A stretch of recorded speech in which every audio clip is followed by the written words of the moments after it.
Women's Sports Mix. Cambridge Radio.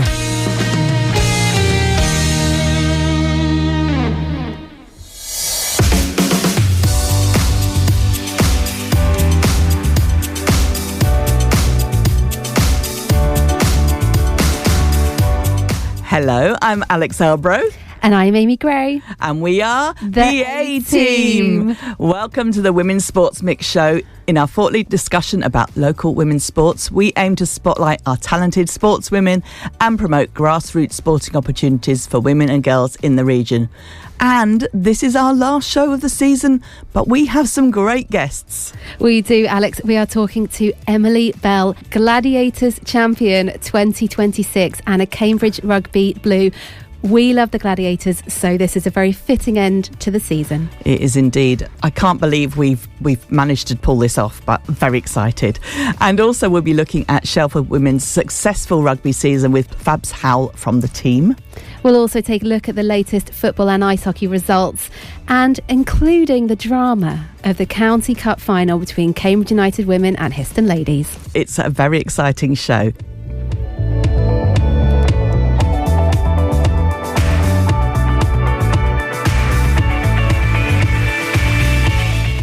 You're listening to the Women's Sports Mix with Alex and Amy. And how about this for a special guest for the final episode of the season? It's Emily Bell, reigning Gladiators champion. Emily studied in Cambridge, played rugby in Cambridge, and millions of viewers followed her incredible run to the final of Gladiators, where she was victorious. You know, Alex and I love the Gladiators, so we were very excited to catch up with Emily earlier this week. Emily, you are the reigning women's Gladiators champion. Woohoo! Thank you so much. How long did it take for that to sink in? And do you still wake up in the morning and think, I just won Gladiators? Always such a good question. I would say it hasn't sunk in, but I feel like that's quite a long time now. It's one of those things where it comes in waves. So I very much return back to reality, back on the 9 to 5, doing the commute. And I'll sit there, I'll think, I'm like, life can be a bit boring. And then every now and again, I'll be lying there and I'm like, I won Gladiators. Like, it's very, very surreal. So it comes in ebbs and flows, I'd say, but it's still an adventure, still a wave I'm trying to ride. And do you ever sit on the tube and think, I'm just going to shout that out? Or like, you need your medal or something, just like stand, with your arm on the tube when it's already packed and sort of casually throw that out there.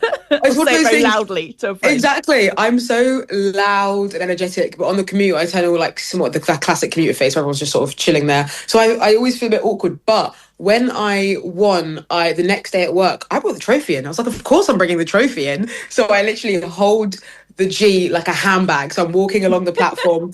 And again, with the commute, a lot of people do not bat an eyelid because they're just like zombies on the commute. But the people who sort of look up from their phone, they're like, what am I looking at it? So I've had a few congrats, a few nods, but it is quite fun just sitting on the Lizzie line with my trophy in tow.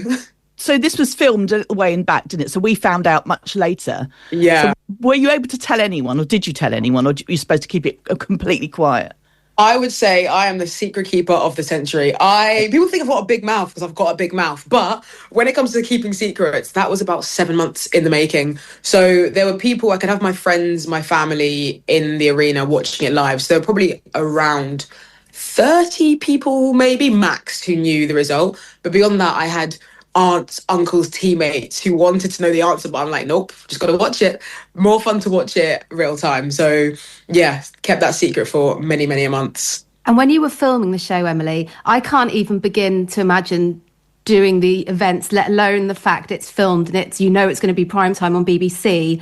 When you're there, are you so focused on trying to get points? Do you almost forget about the cameras?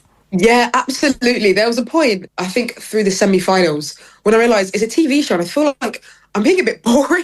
Like, I know the Gladiators is for them to make it up the ante and bring the hype, but I was there, I into competitive mode. So I'm like, I need to get a strategy, get a game plan. And there are times when I need to step back and be like, you know what, it is also entertainment. Like, nobody's going to die if you lose. But I do definitely forget the cameras are there. And when it's just arena, it's less that there are cameras. It's more that there are 4,500 people cheering you on, which is, I think, more of a thing to wrap my head around than the cameras. My favourite Gladiator on the show, and I said this from the moment she joined, was Cyclone.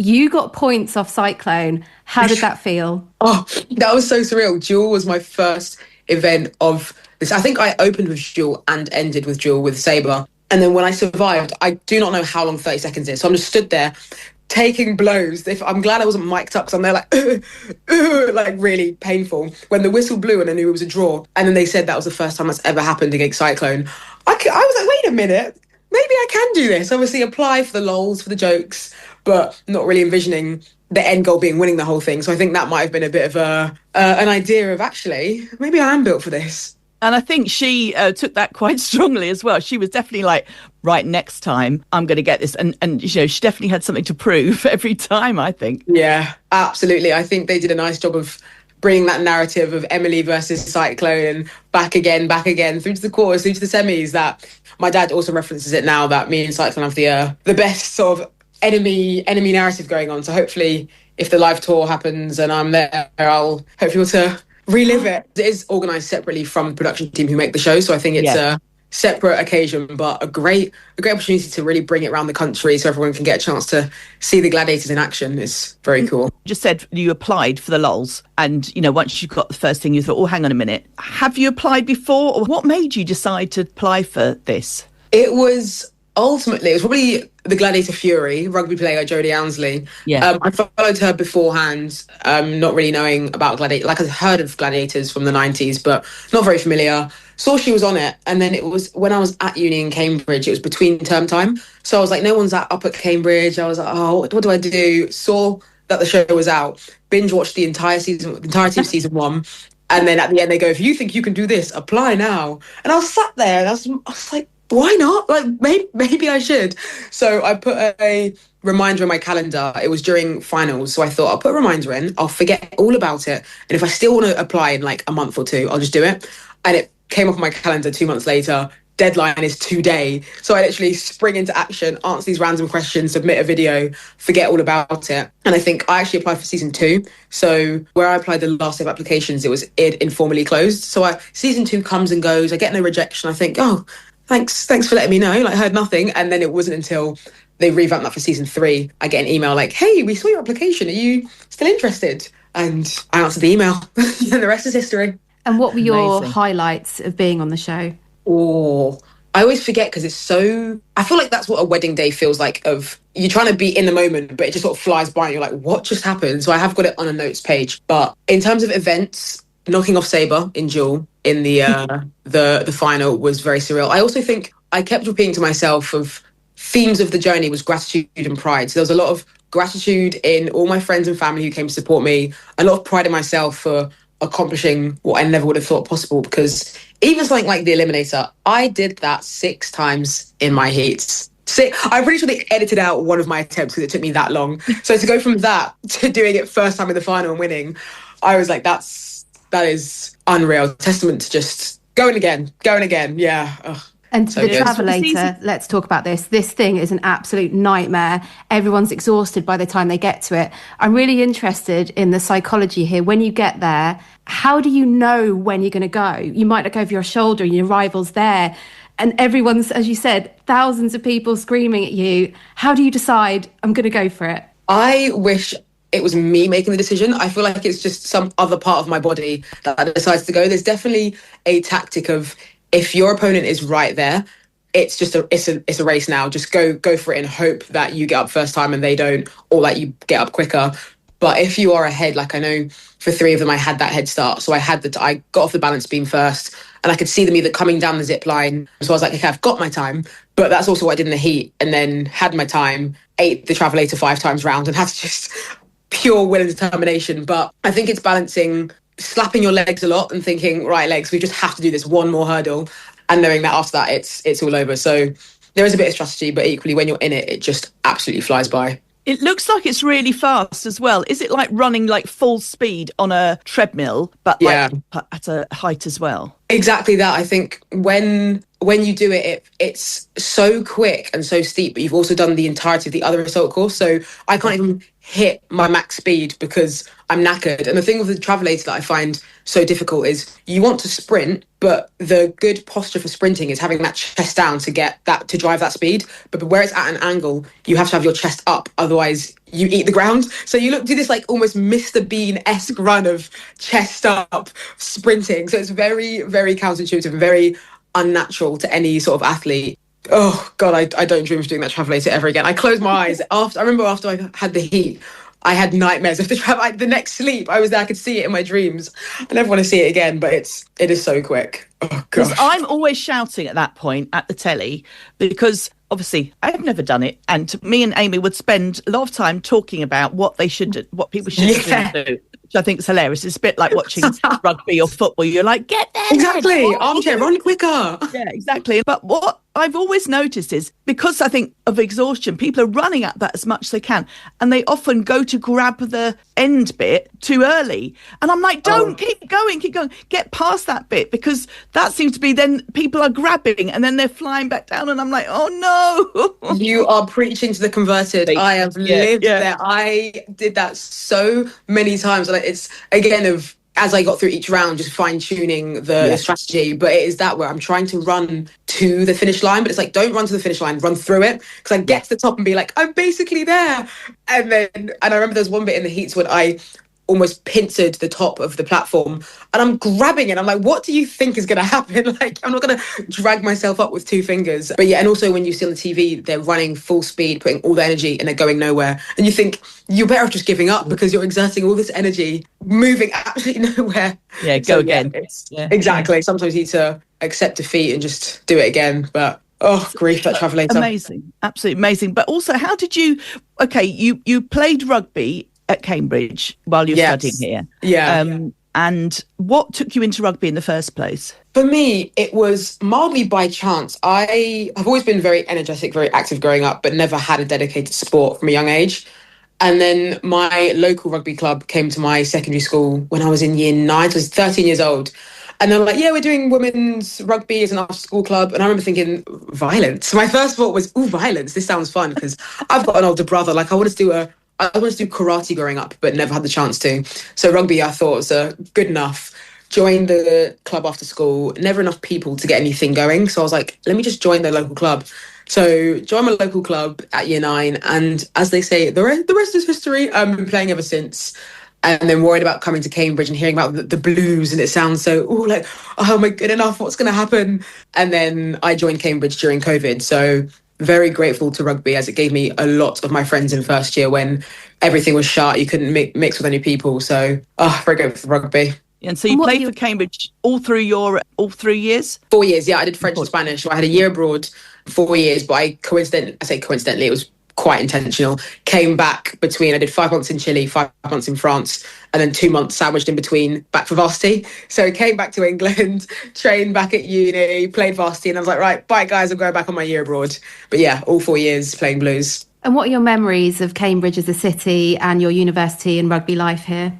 As a city, I wish, because Cambridge is beautiful, but I wish I had not more. There are positive memories. It's just the stress of essays and deadlines. So I think I very much tie it to got supervision at 11. I've got to cycle here. Got to go to Aldi. But very much rugby was a massive part of my degree. And that gave me the majority of my social circle. Like, all my close friends now are from rugby, are from Cambridge rugby. I've gone to friends' weddings now where they're older, and it's like all the rugby.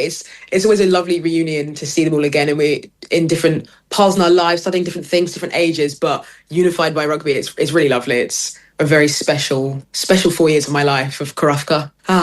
Karufka. It's really lovely to hear, because we've had lots of ties now with both Shelford and Cambridge University rugby, and meeting them. And would you believe, me and Amy actually did go and train with Shelford one night, but we loved it, even though we were a little bit scared, but we weren't once we got going. Like you said, it's so good. I'm going to say violence, but not really. Like, just really being able to just let rip, really. Exactly that. Wonderful.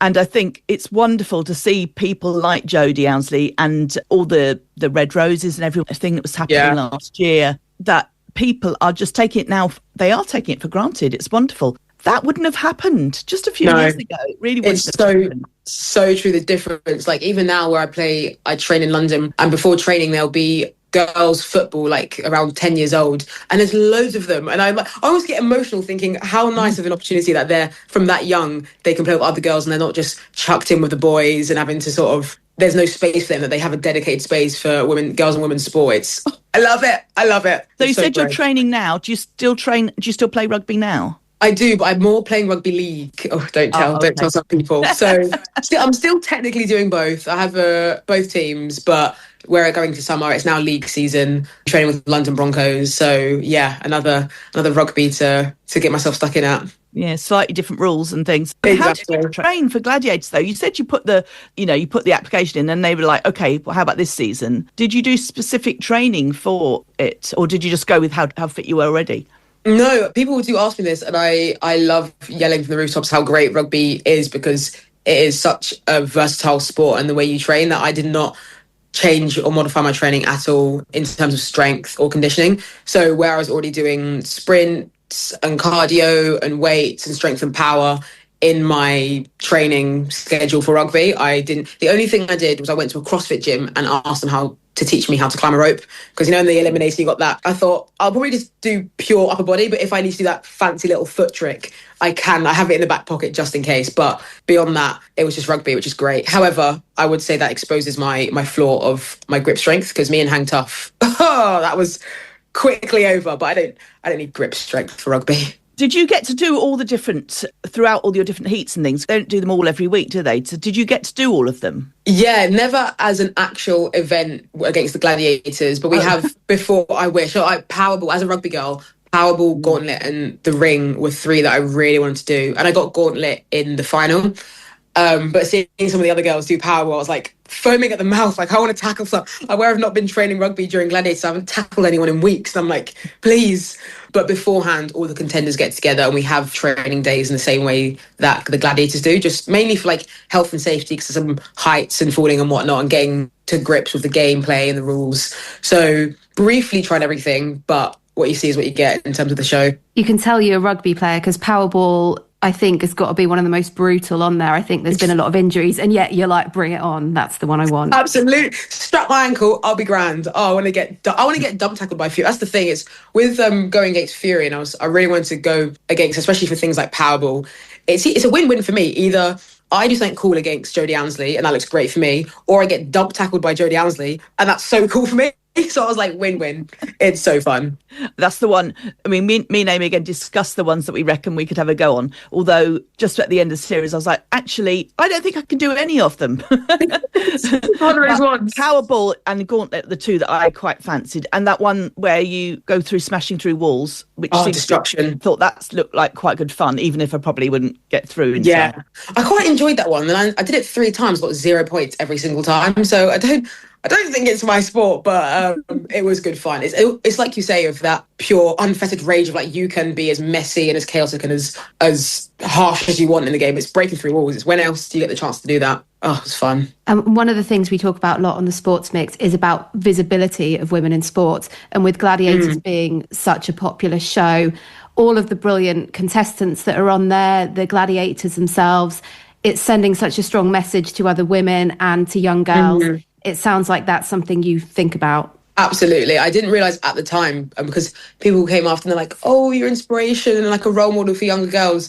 And in my eyes, I feel like those young girls who are looking up to people and being like, what they're doing is so cool, so inspiring, so powerful. So I think if I could have a message to spread, it was that, especially there's a lot of statistics of young girls who stop playing sport at around the age of 13, and like trying to change that and have girls playing sport and seeing it as a viable profession and something that's just important for life, for well-being, both mentally, physically. It's great. So how did you find the Gladiators in general? Do you get to sort of talk to them, or is it very much they're kept separately? They try to. I think production, especially at the beginning, they want to keep us separate, so that on-screen chat after events is very genuine. So the scary ones are scary and they still have that mystique around them. And I would still, people like, is Cyclone really like that? And I say, when the Gladiator fit is on, that completely is Cyclone. So we might be getting our helmets on behind the scenes and she'll be there. And there's absolutely no friendly chit chat between the two of us. However, after, when like the makeup comes off and they are their actual selves, they're all really lovely. So it's nice to know that they are just really kind, talented athletes behind all the makeup and whatnot. But when they're in their characters, they are really those people, and it's impressive. They're actors as much as they are athletes. Yeah, I didn't watch it as a child, but I've only watched this with the kind of reboot of it. And even over the 3 series, you can see that bit of them is definitely growing. Yeah, absolutely. You can see them sort of become more comfortable in their personas. Yes, yeah, exactly. Good. If you had a gladiator name, what would you be, do you think? Oh, there's another one that I think about. I don't think I've got the perfect answer yet, but I quite like something like chaos. Something that brings... I want it to be... in the way that Dynamite is actually quite sweet. I want to be that cheer... or same thing with Fury. She's a menace in the event, but after is so friendly. Like, I want to be the cheerful, like, laughing, giggling, and then I'll break you in half during the event. something I think chaotic. I'm quite chaotic like that, so I think chaos would be my name. That's a good one. But you have to have your funny action as well. You have to I have to think of that. I'll give you time to think about that one. Absolutely. Probably like the one. That was my signature.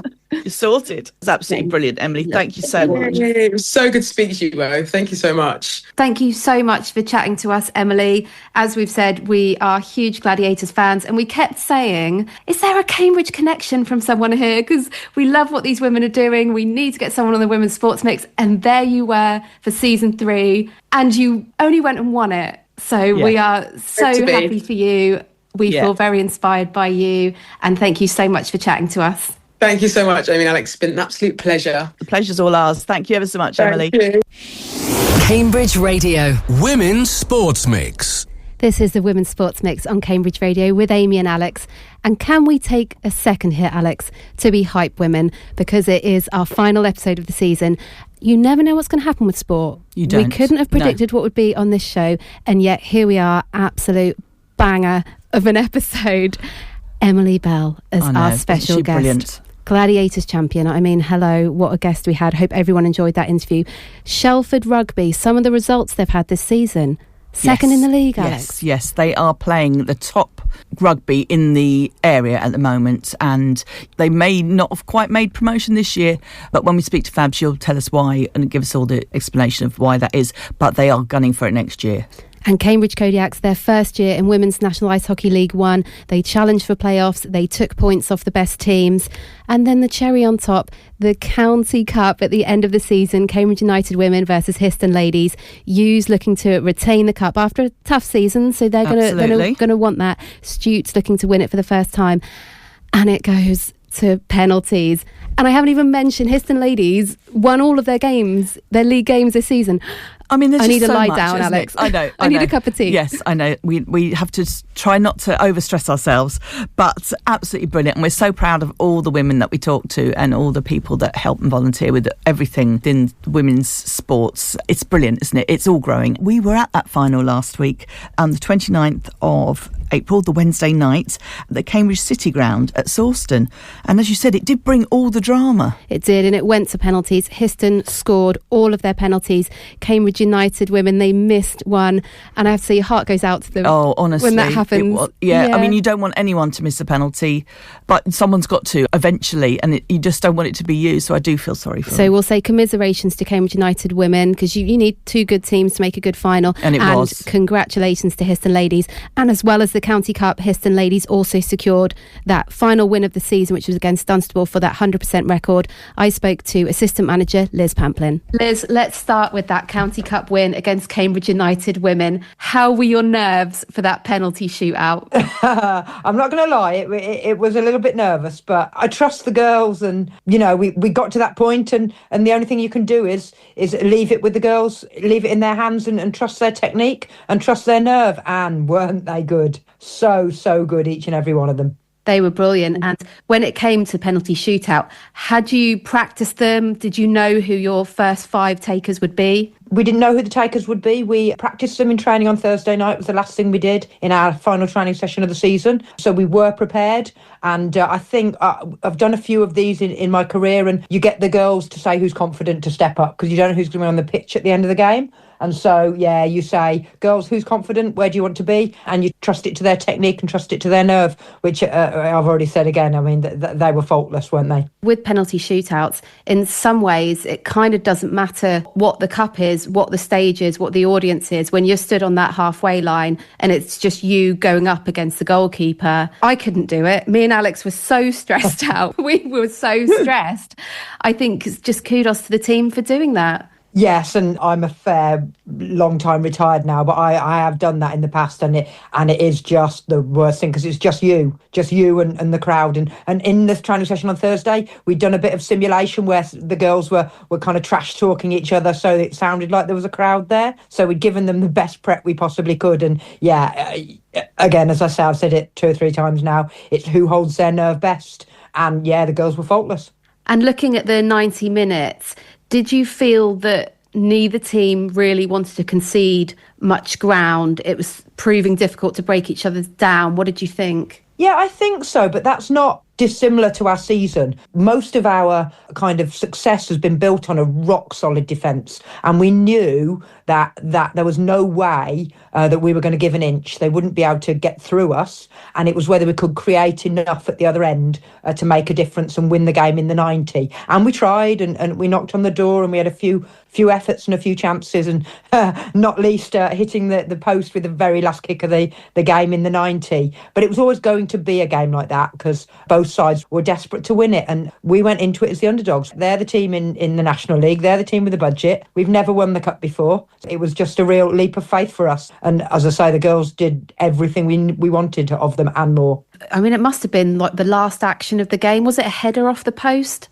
Yeah, somebody's flung the cross in. I'm going to say might have been Gigi or Tash, maybe someone on the other side, and I thought it was going a bit too high.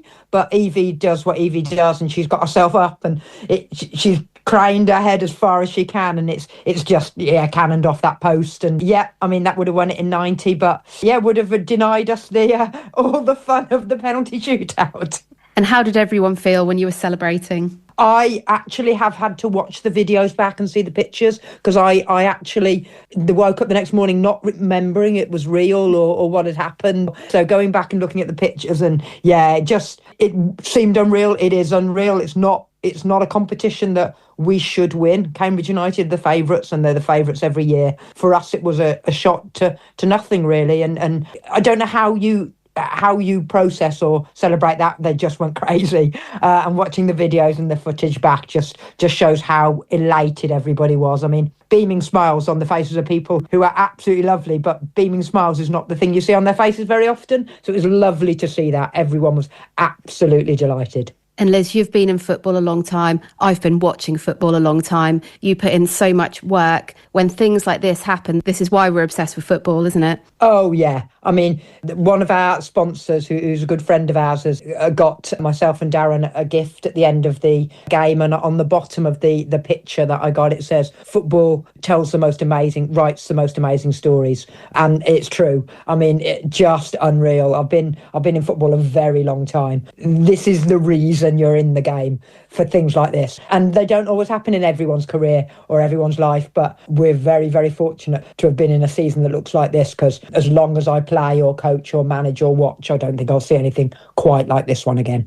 So let's talk about that, because it's not just the County Cup here. A few days prior to that County Cup win, well, you did it. You won your final league game of the season, which meant that you'd won all of them, which was 66 points, goal difference of 51. Such a massive congratulations to you and everyone involved in Histon Ladies. What a spectacular end to the season. Yeah, just crazy. And I've been doom scrolling, as you do when you want to look at all the background, and I found a website today that had all of the women's leagues from tier 1 to tier 6 and the end of the season kind of totals or virtually done, and we have the highest points tally in women's football in England, in the country, for the top tiers 1 to 6, and that's unbelievable. We're really, really proud of it. We wanted to win the title. The objective was title and promotion, and then we got to the point where we kept winning games and we were like, could we go unbeaten? And then we got very much to the end and it was like, you know what, this isn't just unbeaten. We could win every league game and play a perfect season. It's something, something you only dream of, and it doesn't happen very often. We're absolutely delighted. And to get to this point where you've won the cup, you've won the league with a 100% win record, what were the standout moments that happened as the season was going along? Yeah, flipping heck. How do you pick out moments like that? We had 2 games against probably our closest local rivals, Cambridge City, when at home we were 1-0 down on 90 minutes and we turned it round and won 2-1 with 2 injury time goals. We went to Cambridge City's ground 2 weeks later and scored the winner with the very final kick of the game. Jess McRae with a wonderful finish. And yeah, so we've had those tight moments, but we've also had moments where Stevenage development pushed us all the way. We played them twice in 2 weeks and we went to their place and we won comprehensively and Evie scored a wonderful hat-trick. We went away to Rail Bedford and we were outstanding that day and beat them 4-1. And the final game of the season, Dunstable were the team who were 4th in the league. We went away to Dunstable just after Christmas and got an outstanding result there. And the final game of the season, a 5-1 win against a side who are at the top end of our division, was another standout. And what's next for Histon ladies? When do you reconvene for next season? Well, we've just confirmed some trial dates. We've got some trial dates in June where we're trying to add some extra players to the squad. We'd love to see who'd like to come and accept the challenge of trying to join our winning squad. And we'd love to bolster that with a few extra people. We're losing a couple of the players to university or just leaving the area. So we'd like to add to that. We'd like to add some quality for Tier 5. So trials in June. And then we start pre-season at the start of July. And so we go again. We get ourselves fit for a harder challenge. Tier 5, the step-ups in women's football are always difficult. So we need to prepare well for the next challenge that we have ahead of us. And will the FA look at the leagues now? Do you know roughly who'll be in your league next year, or might people get moved around a bit? Well, they'll be being decided now, but it's likely that, there won't be massive amounts of movement because the areas stay as they are. So we'll go into the Eastern Region Premier Division, and that will be Stevenage just got promoted this year, so they won't be there, but it would be likely to be Royston and Wroxham will be strong. Dussingdale, who we played in the League Cup. There'll be Haringey and several teams who are good established Eastern Region Premier League sides. Sudbury have been relegated from the National League. I suspect that they will come down into our League 2. So that will be a really strong division for us to, test ourselves against. Yeah, looking forward to it. Well, we're looking forward to it too. We just want to say thank you to you, Liz, from me and Alex at the Women's Sports Mix. You always give your time to the show. You obviously have so much insight for us. So thank you very much. And we're all so excited to see what you do next season. Yeah, and thank you to you guys for giving us the exposure and letting us talk about football, which is brilliant, and talk about our brilliant season. So, yeah, we love what you do. And we thank you for shining a spotlight on Cambridgeshire women's football, which is really important. Women's Sports Mix. Cambridge Radio. Fabs, it's great to see you at the end of the season. I can't believe it's the end of the season. How are you feeling about it all? I don't know. It feels like it's amazing that it's the end of the season. It also does feel like a really, really long season. Oh, okay. So much has happened this year since obviously we started back in September. Feels like a very long season. Maybe that's just me getting a bit older. Yeah. Takes its toll a little bit more nowadays. But yes, glad we've finally got to the end of it. Well, we'll look at just the last couple of games you had. Now, you were supposed to have 2 games since I last spoke to you, but Peterborough pulled out, didn't they? Yeah, which has been a sort of annoying thing through the whole season for lots of people. Yeah, we've had a couple of them throughout the season of people kind of giving us walkovers and things like that, which has been a shame. So yeah, Peterborough gave us an away walkover a couple of weeks ago, which actually meant that we went into our last game on Saturday having hardly played any rugby for about a month. And anyone who had missed a game or had an injury or something like that was, had been out for quite a long time. I'd like to say that we were, fresh and rested and ready to go. But I think our brains maybe took a little bit of time to get back to it and to remember what we were doing. So you played on 25th of April, which is a nice thing to play on a Saturday for a start. And it was at home and it's Sutton Coldfield. And you did win, even though you're always very critical of yourselves. You said you didn't win as much as you'd like to, but you still won. Yeah, I'm critical of myself. I know that we can do better as a team. So the final score was 31-5. So that's still a bonus point win. So that's fantastic for us. I just know that we've got more. But yeah, it was really fun to get that game out on a Saturday. Gave us a chance to, have a bit of a social afterwards without having to go to work on Monday morning. We were lucky down at Shelford. We did have to push it back a little bit, but the boys there who were playing, were very accommodating to us. And so, yeah, it was fantastic. That's excellent. And you get good support down there as well, don't you? It's lovely to see. Yes, yeah, no, definitely. And it's always, when you get to the end of the season, people are much more willing to come out and watch you when it's nice and sunny, rather than in the deep, dark depths of winter. Yes. I mean, I know what they're saying. I've done both now. You finished the season in second place, which is a great place to be. Yeah, no, it's really fantastic. It's, I think, our highest ever finish. I think we came third last year, so we're moving up there. Yeah, we sat in at first for a big chunk of the season, and just, OAs, we unfortunately lost both our games to them, which just, puts them into the lead. They're a strong side. I think we are stronger. We just don't think we are. So that mental battle lets us down. They finished top. That's Old Albanians, but that does put you in a good position for next season, going forward into next season, doesn't it? And if you can get over that mindset somehow, I don't know how anyone does that, eventually you're all going to start believing that you are good at this, because you are. Yeah, definitely. So I think we're in a really good place at the moment. We want to keep building, keep recruiting. We've struggled a little bit this year. We've had a few really key players go down with injuries. So that's been quite hard work, filling those gaps. Some of us slightly older players have probably played more minutes than we would maybe like to. Yeah. That's been tough. But, excited to get them all rehabbed over the summer, and hopefully we can get some people in for next season. Yeah, so you are actively recruiting. So who are you looking for? Who, if anyone's listening to this and thinks, I've either never played, I don't know whether they'd want me to come along, or I've been playing for other teams and I've just come to Cambridge for a job or for uni or something. We're looking for anyone who, if you've not played rugby before and you want to give it a go, if you've not played rugby but you played football, hockey, netball, there are some really great transferable skills there. If you played, when you were younger and want to get back into it, we're open to absolutely everyone. We're really keen for people to, come along, get some game time, give it a go. Some of our starting lineup only started a couple of years ago. Some of us started a while longer ago than that. We're playing a good level of rugby. We're playing the best level of rugby you can in Cambridge at the moment. You have to go a fair bit further afield to play that level up now. And, we're playing up the top of this league. The aim is that we will at some point go up, and that'll be Championship rugby. So it's an exciting place to be. I'm hoping that as the game becomes more popular, people can start seeing those opportunities. Young girls who think, actually, maybe there's a career here for me. Yeah, those pathways are suddenly there. I was laughing the other day. You always get the middle-aged men who go, "Oh, well, I could have been pro had I not hurt my knee." And I'm like, when are we going to get the girls in who are like, I was in the academies, I went the whole way through. So there's lots of exciting opportunities there. Now, if someone's interested, how should they get in contact with you?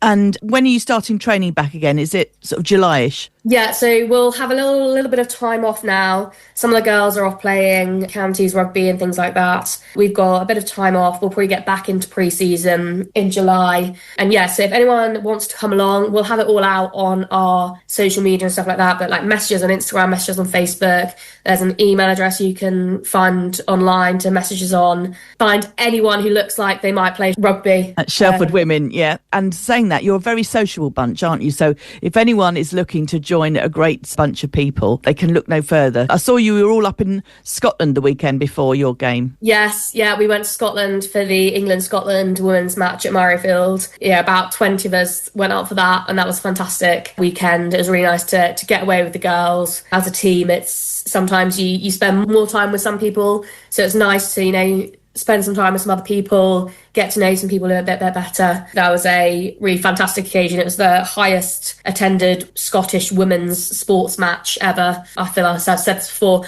I get very emotional at all kinds of sports things, especially women's sports. I sat in Murrayfield, the lone piper up the top and singing the anthems and things like that. That felt like a big occasion. That felt like there's still a way to go, because there's still a whole tier of Murrayfield to be filled out. The progress we're making already, they're making already, is amazing. while you were playing last Saturday, I was in Bristol. England were playing Wales there at Ashton Gate, and so completely sold out. As we were walking out in the morning, we could see people coming along with their Red Roses shirts on, with their Wales shirts on. It was such a brilliant thing. It's amazing. Like the first round for Twickenham, they had 70-something thousand people there, and they're packing out, these smaller stadiums. The other matches, the France matches, the Ireland matches, they've had really good crowds at all of those as well. So, people are coming, people are watching. There's the whole campaign that everybody watches women's sport, and it's true. Everyone's tuning in. They want to see it. I mean, suddenly they've woken up, which about time too. And it's going to go to strength from strength. I know there's no turning back now. I think that the revolution has started in that way. And I'm so pleased for everyone in women's sport, really, who've been chipping away all this time. It hasn't come out of nowhere. It hasn't come over a year. It's come over many, many, many years. No, it's been years and years and years. For rugby, it's those women and girls back in the 80s and 90s who really worked and against all odds. And then there was some really tough parts, the 90s and the noughties, where everything that was in fashion was everything that wouldn't make you a rugby player. Or, everyone being as skinny as you can be, and obviously we want everyone to be as strong as they can be now. And I think that's the message that's getting out now. It's strong women. It's nothing to do with anything else. It's just nothing to do with your shape or your size. Yeah. Just be strong and believe that you can do all these things. Yeah. At the moment, there's obviously a massive chunk of the Red Roses squads. They're out there. They're not playing there. There's 4 of them who are pregnant. There's a couple more who are injured. The Red Roses are still absolutely smashing this tournament and still so high above everyone else. But, Zoe Stratford, who's pregnant, who can't play, did a high rocks at the weekend instead. It's just... I mean, some of these people are just putting the rest of us to shame there, so that's annoying. Yeah, she is absolutely something else. But it's amazing, showing what women can do, what bodies can do. Yeah, I think I obviously find all these professional rugby players hugely inspirational in almost everything they do, and I hope that lots of young girls are seeing that, young boys are seeing that, and that's really carrying that message through. Yeah, it's fantastic. And I want to thank you as well for everything you've done for promoting rugby, Shelford Rugby and Cambridge University Rugby as well. It's lovely to see how they're getting on, the women's side of it, which maybe hasn't always been so highlighted in sports around this area. So thank you very much for all of that.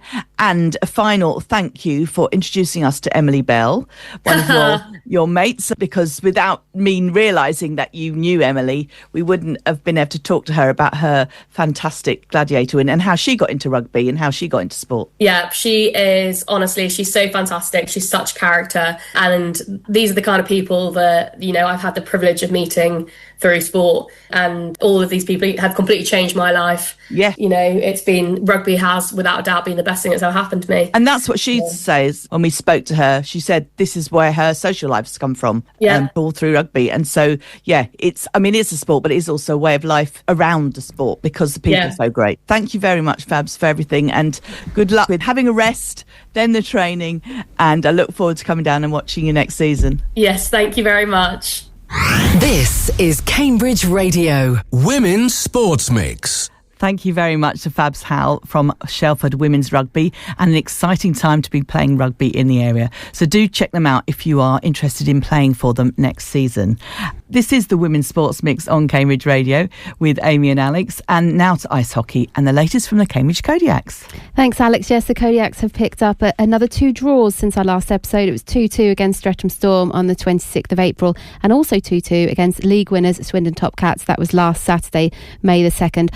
I asked head coach George Alley what he thought about that result. Frustrating would be a good way to describe it. It was very similar to the Streatham game in that we had a majority of the gameplay. We outshot them 42-11, I think. The phrase we use sometimes is we got goalie a little bit. Mercer, who was in net for them, played very well. But persistence pays off, I think, and despite it being a frustrating afternoon for everyone, the players did very well to pull it back. So we've never had a draw apart from the playoff semi-final a few years ago before this season, and to have 4, most all of which come from behind draws. it's a tribute to the players more than anything. They don't like losing. And I think they've built up that habit where they will always stick it out, and can't help but be impressed with that. And do you think, is it also because of the level that you're playing at now, it's indicative of the talent that play in League One, that it's so much harder to get over the line?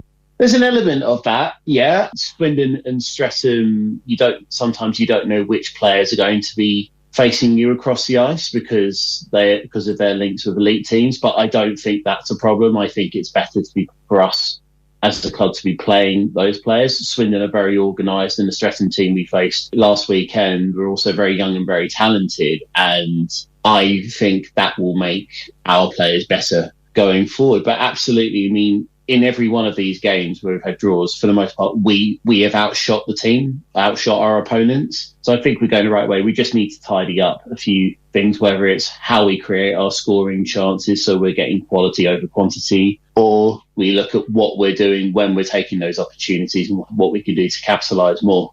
I think it was the Firebees loss as well that you'd said you'd had a lot of shots on goal for that one as well. While it's frustrating to not convert them, it's probably better to come from a base of we are getting a lot of shots on goal and we can work on this, rather than we're having games where we're not getting opportunities, because you are. Yeah, I mean, that's right. I think we've only been outshot a handful of times this season, and the two teams that have done that have both made the playoffs this year, so we can't hold gripes against that. We're playing teams of elite talent, and to be honest, the games have been fantastic and they've been a really good learning experience, particularly for me as a coach, seeing how these teams are structured and what we can quite frankly steal from that and how we can approach next season. And I remember talking to Christina on the first episode of the Sports Mix for this season, and she was talking about the Firebees. I think it was a 6-0 loss at the beginning of the season. Christina said, you know what, actually, we were finding our feet for that game, and it feels like that's what's happened, because you haven't had a scoreline like that again,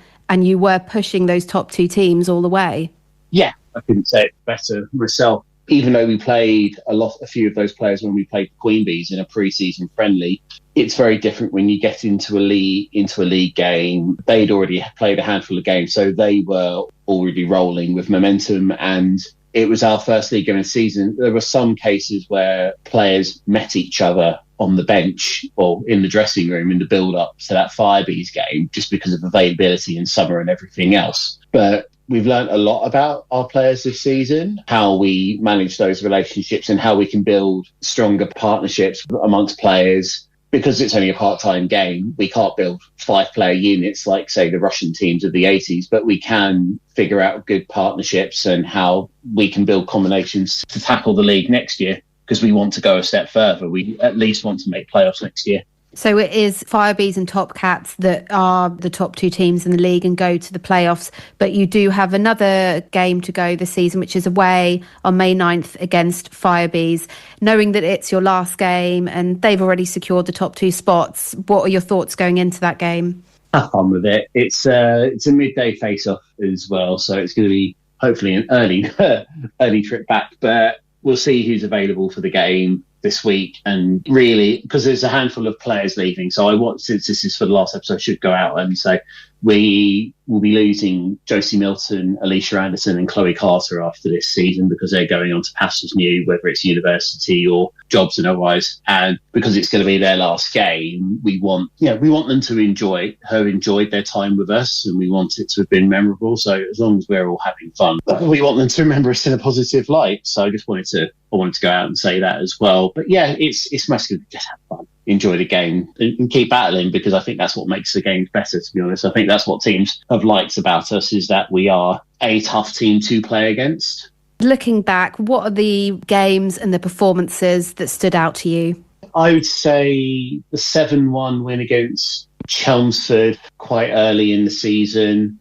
The second game against Swindon, when we lost 5-2, that gave us the impetus to go back the next week and get the win against them. I would say, in terms of knowing that the team doesn't give up on games, the first time we drew in Streatham, despite the talent they had on, and the same against Firebees when we had a big crowd at the building as well. I think the draws have shown me a lot about the team, and it's not all negative just because we didn't get the points we needed, particularly when we were chasing a playoff spot. But it has shown that the team do fight It's more for me how we learn to deal with these issues as they come up in game. And I do think we could be better at learning as games are happening, but there's plenty that we can take forward. We try to film all of our games, and I'm sure there'll be plenty of studying to do over the summer. So what's the plan for the Kodiaks during the summer and going into next season? Are you already looking at it, and having had the year in League One, are you feeling like, next year could be our year? Well, as always with English ice hockey, we never know what the league structure is going to look like. So we don't know what's going to come in terms of the AGM. We can just manage what's in front of us. So we'll have our end of season awards sooner rather than later, and that'll be a fun party for all the players. We will then be looking to have our trials at the end of June, so we can take a bit of time off in the summer. Some of the players will continue to skate. We might put the ice out occasionally, and I'll be talking to this year's team about next season, as well as talking to potential other players if they are interested in coming to us. Those are the next big markers for us. We have the last game, we'll have our end of season do, as well as the Kodiaks Div 2 team. They'll be playing their last game on Sunday as well. And then we'll be looking to have trials for both teams, and also just get ourselves in place, get ourselves ready for next season, because the turnaround is not long enough, I would say. Thank you very much to George, and thank you for his time throughout the season, spoken to us a lot. Also to Christina Ashley, who's been on the show many times, and everyone at the Kodiaks who's given us their time. We love reporting on them. Yes, and as it is the last show, we've had such a packed show, we haven't been able to even chat in between very much. Luckily, there's no Gladiators to talk about, because we've had so much Gladiators. Emily's won on it. Exactly, we're done. Yeah. That one's done, that ticked. But we do want to say, if you are someone that's interested in sport but hasn't tried out one of these sports, do get in contact with them. They're always looking for good sportswomen, and even if you haven't tried it out, talk to any of these sports people. They're all there waiting for you to have a try, and you'll get so much out of it, as all of them have said, haven't they? The social side of it is just where they get their friends from. But I'm afraid it's all that we've got time for today. Thank you to all our guests, and to you for listening, and everyone throughout the whole season. Yes, and you can listen back to this show and all of our shows at cambridge.radio or on podcasting platforms. Goodbye. Goodbye.